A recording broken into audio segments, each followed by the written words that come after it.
আসসালামু আলাইকুম। কেমন আছেন সবাই? কী অবস্থা সবার? আলহামদুলিল্লাহ আমরা তো ভালো আছি। আজকে ছিল লাস্ট ম্যাচের দিন। সেদিন তো আর্জেন্টিনা আর স্পেনের খেলা ছিল। তো বাচ্চারা স্পেনে ছিল, যার জন্য তারা তো খুবই এক্সাইটেড ছিল। যতবার স্পেন গোল দিচ্ছিল তারা তো আনন্দে একে অন্যের গার উপরে পড়ে যাচ্ছিল, এত বেশি হ্যাপি ছিল। ছোটবাবু যদিও খেলার কিছু তো বুঝতেছে না, কিন্তু সবার আনন্দ দেখে ওর মধ্যেও একটা এক্সাইটমেন্ট কাজ করছিল যে এরা সবাই এত আনন্দ করতেছে, নিশ্চয়ই কিছু একটা ভালো হচ্ছে, এরকম আর কি। তো বাচ্চারা লাস্ট ম্যাচের দিন অনেক অনেক হ্যাপি ছিল। অন্তত ব্রাজিল হেরে যাওয়ায় বাচ্চারা মনটা অনেক খারাপ ছিল, কিন্তু আজকে লাস্ট ম্যাচে ওরা চেয়েছিল যে স্পেন যেন জিতে, তো এটা হওয়াতে ওরা আসলে অনেক বেশি হ্যাপি হয়েছে।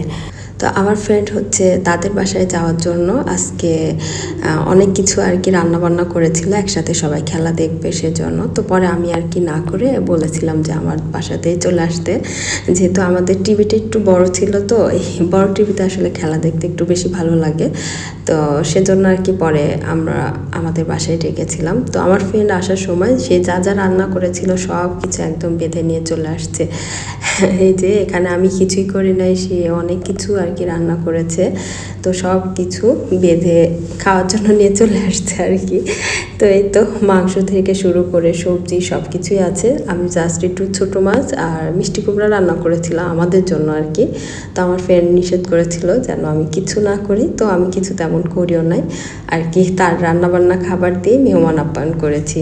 তো এটা ছিল তারপরের দিন। এই যে আমি কিন্তু বাসা ছাড়তে হবে, সেটার জন্য অলরেডি একদম প্যাকিং শুরু করে দিয়েছি, যেহেতু আমাদের এই মাসে আর কি বাসাটা ছাড়তে হবে। আর তো এই বাসার মায়া যেভাবেই হোক মায়া ছাড়তে হবে আর কি। আমি আসলে এই বাসার মায়াটা এখন পর্যন্ত ছাড়তে পারছি না। আমার এই বাসার প্রতিটা কাজ আমি যখন করতেছি আমার চোখে পানি চলে আসতেছে। আসলে কিছু জিনিস থাকে না যে মন থেকে মেনে নেওয়া যায় না। আমি এর আগে যতবার বাসা চেঞ্জ করেছি আমি কিন্তু খুশিতে খুশিতে বাসা চেঞ্জ করেছি, কারণ কি আমি যতবার আর কি বাসা নিয়েছি বেটার যেটাতে ছিলাম তার থেকে বেটার কিছু পেয়েছি বিদায় বাসা চেঞ্জ করেছি। কিন্তু এবার কি হয়েছে, নিজ ইচ্ছায় তো বাসাটা চেঞ্জ করছি না। এই বাসাটা যেহেতু তারা বিল্ডিংটা ভাঙবে সেজন্য আর কি আমাদের ছাড়তে হবে। আর আমি আসলে আমার হলটার জন্য বেশি মায়া হচ্ছিল। আসলে আমাদের নোটিশ আসার পরে আমি যতগুলো বাসা দেখেছি এরকম হল একটা বাসাও আমি পাইনি। আর ফ্ল্যাট বাসা তো হয়নি, তারপরে আনুষঙ্গিক যেসব ভিল্লার মধ্যে বাসা দেখেছি সেটার মধ্যেও আমি এরকম বড় হল পাই না। আর যেগুলো পেয়েছি সেগুলো আর কি আমাদের বাজেটের বাইরে, ফুল ভিল্লা নিলে তাহলে হয়তো বা এরকম হল হবে, কিন্তু আমাদের বাজেট তেমন ছিল না।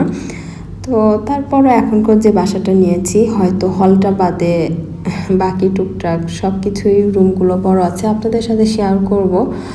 আর সব কিছু মিলে আলহামদুলিল্লাহ। তারপরও মনের কাছ থেকে যখন থাকে একটু অন্যরকম মায়া কাজ করে। আর আমি একটু এমনই আর কি, যেখানে থাকি সেখানে কেন জানি আমার মায়া বসে যায়, সেটা ছাড়ার সময় কেন জানি না খুব খারাপ লাগে। তারপরে আস্তে আস্তে যেখানে থাকি ওখানে অভ্যাস হয়ে যায় আর কি।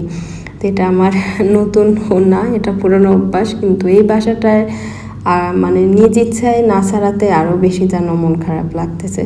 তারপরও আলহামদুলিল্লাহ, হয়তো আল্লাহ যেটা করতেছে এটা ভালোর জন্যই করছে, সেটার জন্য আর মায়া নাই করি।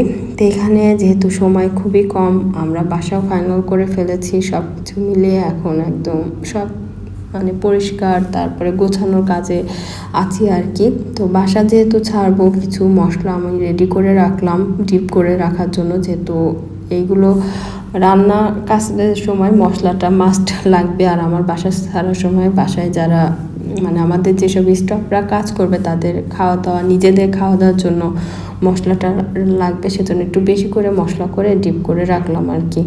সাথে যে অয়েল জারগুলো ছিল সেগুলো একটু গরম পানি আর ভিনেগার দিয়ে একটু ধুয়ে নিচ্ছি।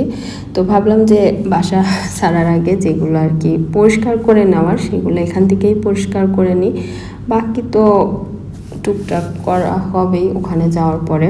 আর বাসা ছাড়া যে এত বেশি কষ্ট, আর আমার যতবার বাসা চেঞ্জ করে আমি বলি যে আমি আর কোনো জিনিস করব না, এত জিনিসপত্র নিয়ে বাসা চেঞ্জ করা অনেক অনেক বেশি কষ্ট হয়ে যায়। আর আমার সব জিনিসই যেহেতু ঘর একদম ভরা, সেহেতু আমার অনেক কষ্ট হয়ে যায় বাসা চেঞ্জ করার সময়। আর এই বাসা যেহেতু বড় ছিল, আমি আরও টুকটাক অনেক জিনিস করেছিলাম, তো আমার এবার অনেক অনেক বেশি কষ্ট হয়ে যাবে। তো কি আর করার।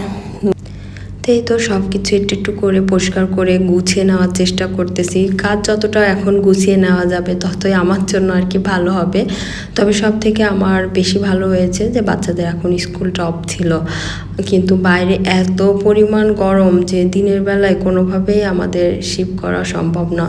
তো হয়তো বা রাত্রিবেলা থেকে আর কি জিনিসপত্র সরানো শুরু করতে হবে ইনশাআল্লাহ। বাসা কখন চেঞ্জ করছি, কোথায় বাসা নিলাম, কেমন নিলাম, আপনাদের সাথে আস্তে আস্তে শেয়ার করব ছোট আকারে ব্লগ করে।